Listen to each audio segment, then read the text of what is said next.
speaker is Mr. Girish Rao, Managing Director of Vital Health.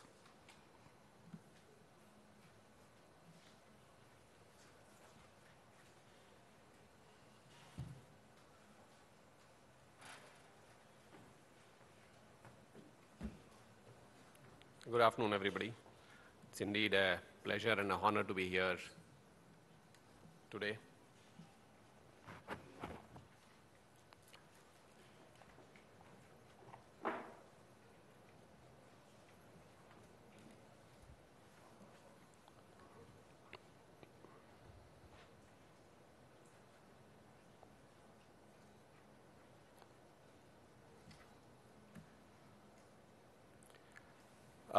Quite a few speakers ahead of me have sort of said quite a few things that I wanted to say, so I'll try and skip some of those slides. Technology has evolved from a handheld in the early days to a handheld today, and there's iPods to win. So 200 years or 2,000 years back, we were in a handheld device and continue to be in a handheld device today. And how has technology affected us from a chronic disease perspective? It's already impacted us heavily. Most of mankind today, thanks to technology, has been exposed to chronic disease. And today we talk about chronic disease becoming the most important issue from a healthcare perspective. I think is largely to technology. However, I think in the morning the secretary did talk about banking. Banking has used technology very efficiently to impact the large community out there from an inclusive perspective. The good old days of going to the branch and taking money out has vanished. We talk about ATMs. Most of us probably have never visited a branch in the last 1 year. We all go to ATMs. But banking is going beyond that, and banking is going to mobile technology and trying to see how we can reduce costs further from a transaction perspective and dropping costs from 100 rupees, like the secretary said, to 10 rupees or 10 paisa. So we have to see how some of these industries are using technology and see how we can learn from those industries and sort of leverage technology in healthcare. I won't spend too much time here because most of us are probably fully aware of the issues here, but clearly chronic disease, the issues are, it's a lifetime issue, it's life-changing, life-shaping, and it's culturally impacting. Different cultures react to chronic disease very differently because of how society behaves. And so those are factors that impact us. The care continuum area is basically how do you manage it, how do you prevent it, how do you encourage? I think there's a lot of discussion here. My previous speaker spoke about empowerment for the patient. And this is a big area in terms of how technology can play a role. And obviously how to integrate clinical care with the non-clinical side, and especially nutrition. I'll show you some data. We find that nutrition has a big impact on care and how technology can be used to sort of leverage there. Components of disease management, I think again, technology playing a big role in assessment. There's a lot of work as far as HRA is concerned and how you can leverage technology. You can trigger messages. I think mobile technology is now being used to sort of get responses. I think there's new methods to reach out and get information as far as assessment is concerned. Adherence and evidence is another area where a lot of technology is used. NHS case in example, I think GPs can get information on real time from a technology perspective, both on PC and on their iPads, which is helping them to make better decisions from a evidence-based process. I think the biggest area is again here in terms of enhancing patient self-management. Technology today permits that. All of us have read about the whole issue about how iPhones can be used. You click a photograph of the food you eat and you know how many calories you have. So the friction is being removed in terms of how information is gathered and delivered to a central data point, and then of course analyzed and brought back to you almost instantaneously and help you. And I think the previous speaker spoke about how Humana is talking about what's your weight and what's your perceived weight, and if you could add this iPhone technology to that imagery, and every time you had a food, it would say that if this is how you continued eating food for the next 5 years, how would you look? I think it will transform what you eat and how you eat. Clearly, I think, technology from a patient perspective, technology from a clinician's perspective, what are the components, whether it's on the engagement side, intervention side, or monitoring side. There's a lot of work that's happening in the HRA system, and I think from India's perspective, I think a lot of work suddenly started in the last 1-2 years in the HRA space. And I'm sure the issues that the telecom industry faced is something that this industry is also going to face. The fact that people will not pay top dollars to get these kind of reports. So we'll have to find solutions that are very, very cost efficient. And so we will have, the only way we can do that is through the use of technology and making sure that technology is used so intensively that the transaction cost of delivering that or receiving that HRA information is very, very low. If we are able to achieve and do that, then we will see that the penetration of such products will increase. Otherwise, we will fail in terms of even doing the basic collation of risk data.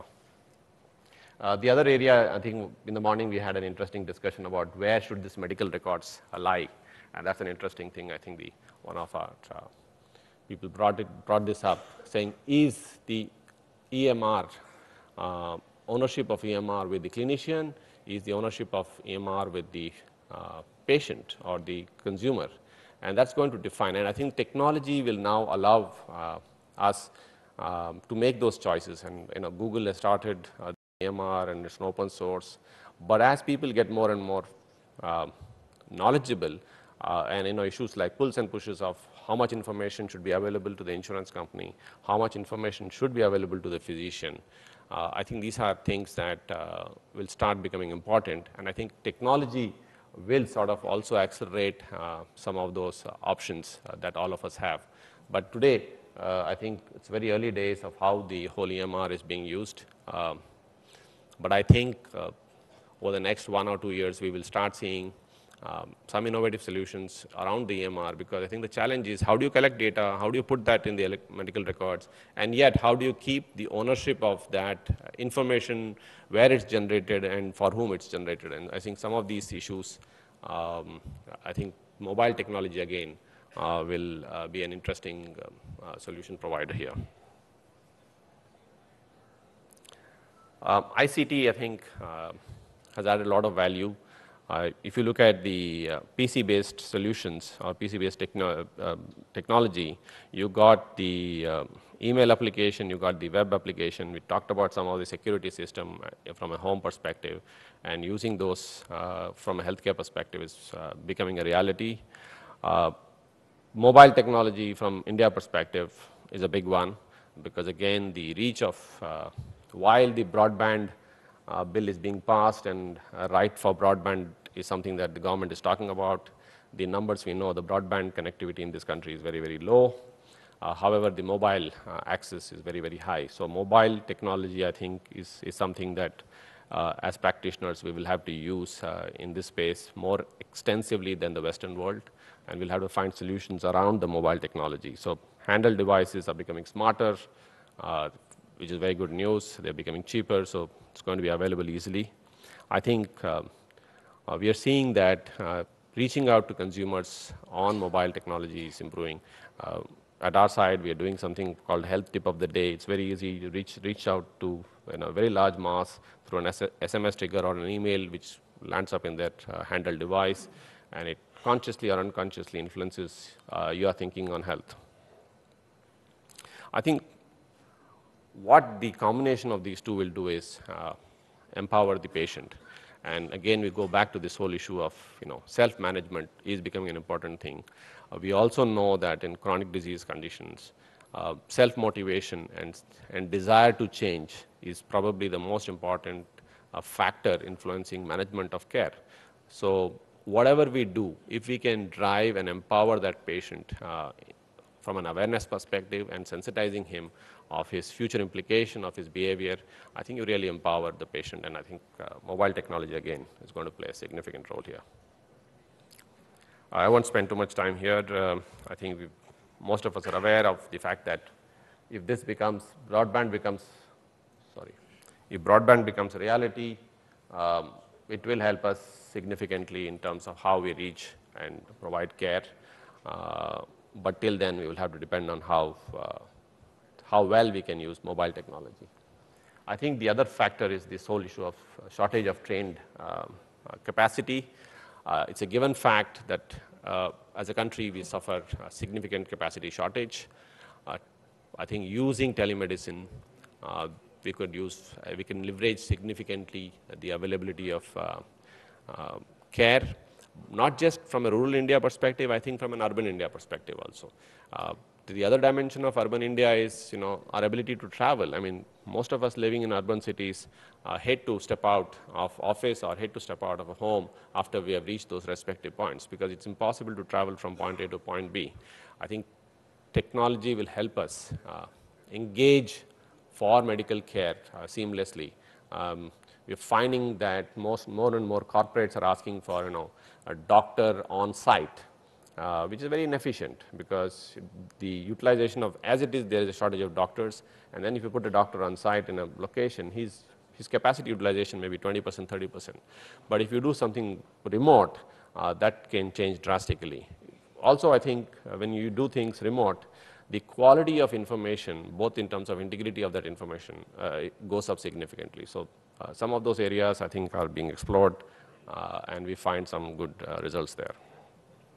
Quickly take you through the HealthX product that we have and the results, basically the results more than the product. This is a data point for a mid-sized IT company. We did the whole HealthX screening for them. 68% male, 32% female, 90% of the population, as one would expect in an IT company, below 35. But interestingly, what we found was a very large population is at risk. So the high-risk population is there, and in some areas it's quite high, 31%, 18%.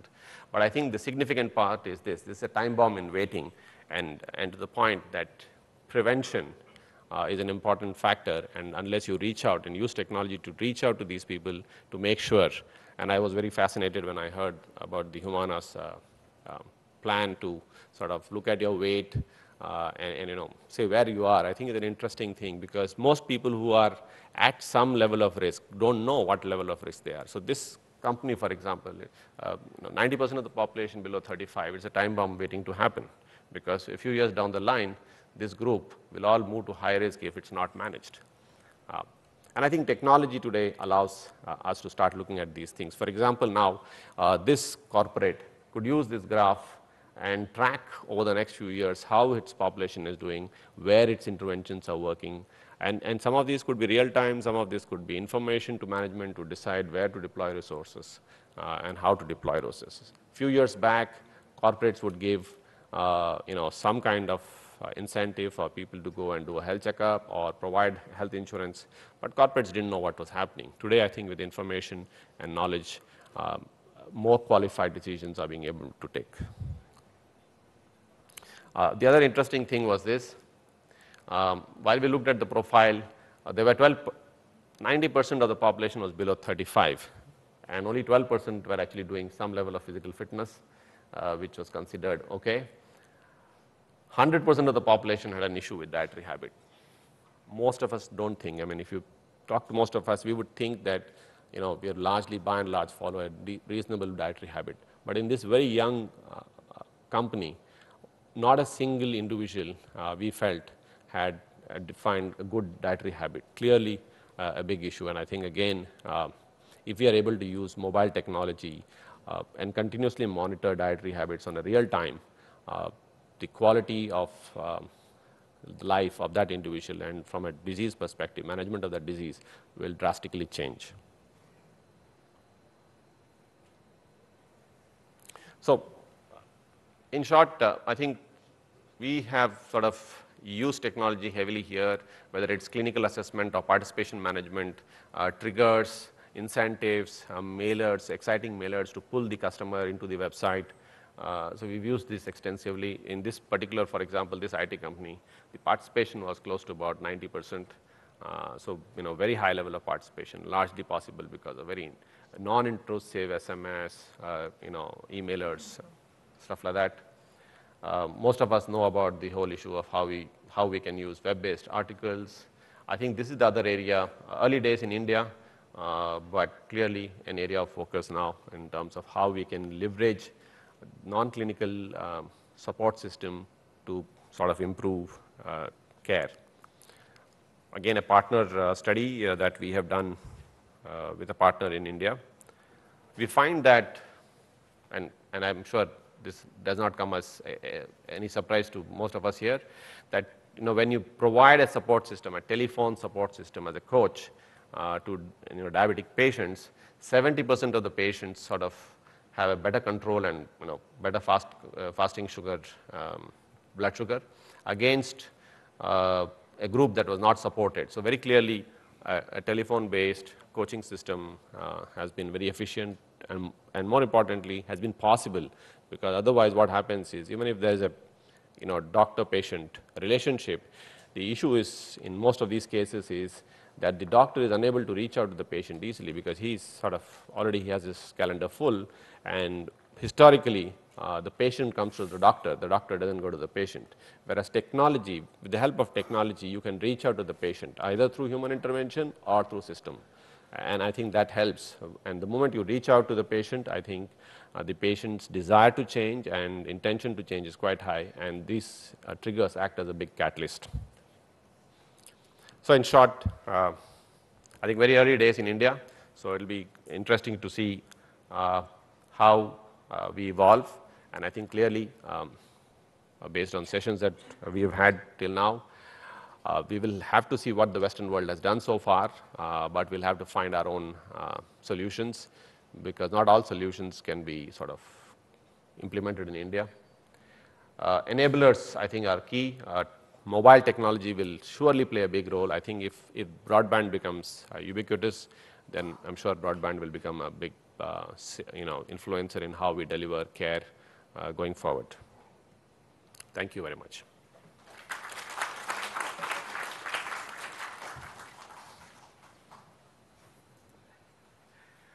Thank you, Mr. Girish Rao, for giving a technological perspective of chronic disease management. I'm sure this kind of technology is going to be adopted in our environment. So with that, I'd like to give this token of appreciation on behalf of the organizers. Due to shortage of time, I will not be able to take up any questions. I request delegates to interact with Mr. Girish Rao during coffee break and lunchtime. Thank you. Thank you, Dr. Girish. Okay.